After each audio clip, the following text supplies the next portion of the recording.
കുഴിമന്തി കഴിക്കാൻ പോയാലോ എന്ന് ചോദിച്ചാൽ എന്തുകൊണ്ടാണ് അറേബ്യൻ പാലസ് എന്നുള്ള വീഡിയോ ഈ വീഡിയോയുടെ പകുതിയാകുമ്പോൾ ഞാൻ കാണിച്ചു തരാം കേട്ടോ. അപ്പോൾ ഞാനും എൻ്റെ ഫ്രണ്ടും കൂടി ഒന്ന് കലൂർ സ്റ്റേഡിയത്തിലൊന്ന് നടക്കാൻ ഇറങ്ങിയതാണ്. അപ്പോൾ ഈ ഒരു കടയിൽ കുഴിമന്തി കഴിക്കാൻ കയറി. വെൽക്കമിങ് ആയിട്ട് അവർ ഒരു സൂപ്പ് തന്നു. നല്ല അത്യാവശ്യം തിക്കായിട്ടുള്ളൊരു സൂപ്പ്, അടിപൊളി ടേസ്റ്റ് ആയിരുന്നു. അപ്പോൾ നമ്മുടെ കാത്തിരുന്ന ശേഷം ആ സ്പൈസി കുഴിമന്തി വന്ന് ചിക്കൻ മന്തി. എൻ്റെ പൊന്നോ, എന്ത് ടേസ്റ്റാണെന്നറിയോ. പണ്ട് ഞാൻ കഴിച്ചാൽ പിന്നെ ഏകദേശം 4 വർഷങ്ങൾക്ക് ശേഷമാണ് ഞാൻ ഇവിടെ വന്നേക്കണം. ഈ കാണുന്ന ചിക്കൻ ലെഗ് എടുത്തില്ലേ, ഇതാണ് ഇവിടുത്തെ മെയിൻ.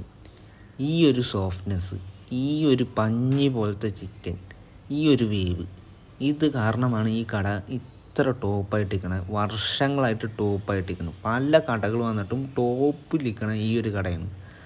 അപ്പോൾ നല്ല റൈസും തിക്ക് മയോണൈസും പിന്നെ ആ കാണുന്ന ചിക്കനും കൂട്ടി പിടിച്ച് മോനെ വേറെ ലെവൽ ടേസ്റ്റ്. എന്തുകൊണ്ടാണ് അറേബ്യൻ പാലസ് എന്ന് പറയുന്നതിൻ്റെ ഉത്തമ ഉദാഹരണമാണ് ഈ വീഡിയോ. അപ്പോൾ ഓക്കെ, ബൈ, ടാറ്റ.